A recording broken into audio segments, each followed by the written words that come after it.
Tulsi Gabbard is the director of national intelligence. So they're talking about, Director, a master ICE tracker. That's kind of a scary sounding list the government's putting together. Very much so.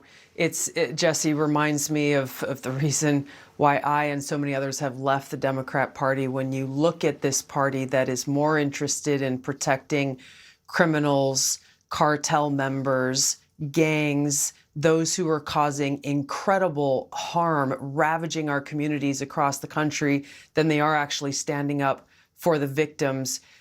You see a party that in many cases celebrated the assassination of Charlie Kirk. You see a party now that is essentially putting the lives of our law enforcement and their families at great risk. This is not the values of our country. This is not the values of the First Amendment and peaceful protest. This is a party that's undermining the very foundation of our country and putting the American people at risk, which is why President Trump, throughout his entire campaign, he promised the American people, I will make America safe again.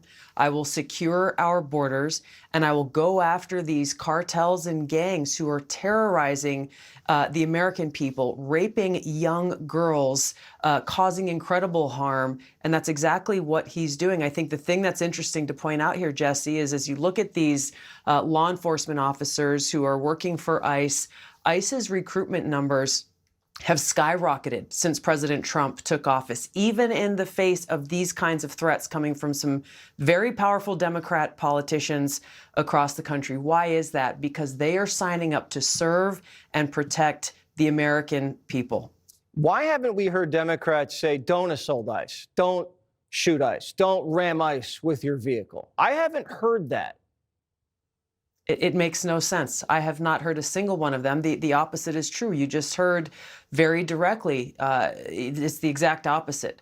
They're actually putting a target on the backs of every one of these ICE agents who puts their lives at risk every day, not to grab innocent people off the street, as the Democrats accuse them of doing, but it is to get those criminals, those who have, murders on their records, they have kidnappings, they have drugs, they have violent crimes of various sorts on their records, which is why ICE is going after them in these communities.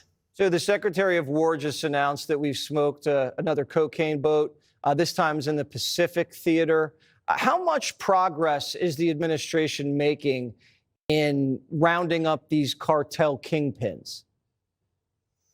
This is happening on multiple fronts. I can speak to a couple of them. Is just recognizing the really drastic reduction of drug trafficking across our borders, for example. We've seen the trafficking of fentanyl across our borders reduce drastically. You're seeing these cartels and these narco traffickers afraid, because for the first time, they're actually seeing in President Trump someone who means what he says, that he's going to stop them from putting the American people's lives at risk.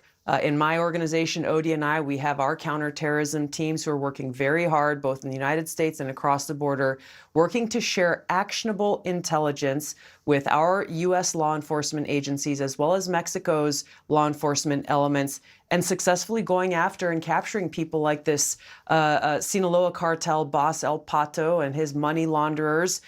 This is having an incredible impact, once again, on President Trump keeping his promise to the American people that he will make this country safe again for themselves and our kids. That's great to hear. It's good that we're taking the war on drugs seriously. It's been a while. Director Gabbard, good to see you as always. Thank you so much for joining us.